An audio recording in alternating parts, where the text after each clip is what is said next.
any more of your business dealings. Thank you very much, Mundungus, said Mrs. Weasley sharply, as Ron slumped forward onto the table, howling with laughter.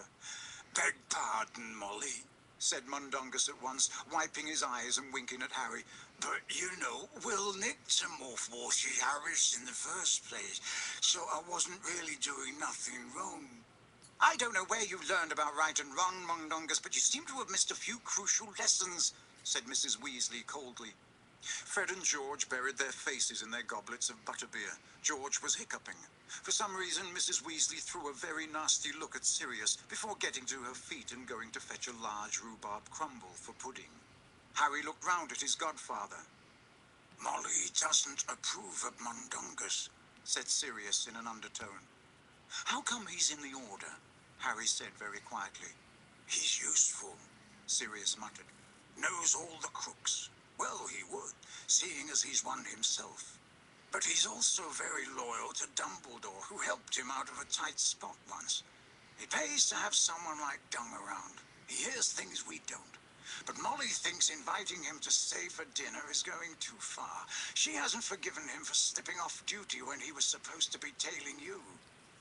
3 helpings of rhubarb crumble and custard later, and the waistband on Harry's jeans was feeling uncomfortably tight, which was saying something, as the jeans had once been Dudley's.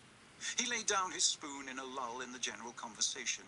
Mr. Weasley was leaning back in his chair, looking replete and relaxed. Tonks was yawning widely, her nose now back to normal, and Ginny, who had lured Crookshanks out from under the dresser, was sitting cross-legged on the floor, rolling butterbeer corks for him to chase. Nearly time for bed, I think, said Mrs. Weasley on a yawn. Not just yet, Molly, said Sirius, pushing away his empty plate and turning to look at Harry. You know, I'm surprised at you. I thought the first thing you'd do when you got here would be to start asking questions about Voldemort. The atmosphere in the room changed with the rapidity Harry associated with the arrival of Dementors. Where seconds before it had been sleepily relaxed, it was now alert, even tense. A frisson had gone around the table at the mention of Voldemort's name. Lupin, who had been about to take a sip of wine, lowered his goblet slowly, looking wary.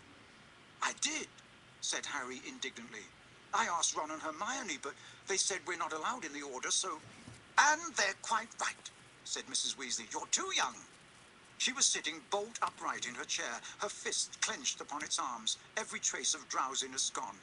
Since when did someone have to be in the Order of the Phoenix to ask questions? Asked Sirius. Harry's been trapped in that muggle house for a month. He's got the right to know what's been happening. Hang on, interrupted George loudly. How come Harry gets his questions answered? Said Fred angrily. We've been trying to get stuff out of you for a month, and you haven't told us a single stinking thing, said George. You're too young. You're not in the Order, said Fred in a high-pitched voice that sounded uncannily like his mother's. Harry's not even of age. It's not my fault you haven't been told what the Order's doing, said Sirius calmly. That's your parents' decision. Harry, on the other hand... It's not down to you to decide what's good for Harry, said Mrs. Weasley sharply. Her normally kindly face looked dangerous. You haven't forgotten what Dumbledore said, I suppose. Which bit? Sirius asked politely, but with an air as though readying himself for a fight. The bit about not telling Harry more than he needs to know, said Mrs. Weasley, placing a heavy emphasis on the last 3 words. Ron, Hermione, Fred and George's heads turned from Sirius to Mrs. Weasley, as though following a tennis rally. Ginny was kneeling amid a pile of abandoned butterbeer corks, watching the conversation with her mouth slightly open.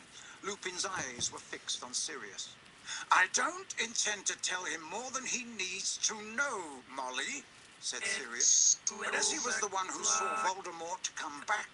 Again, there was a collective shudder around the table at the name. He has more right than most to...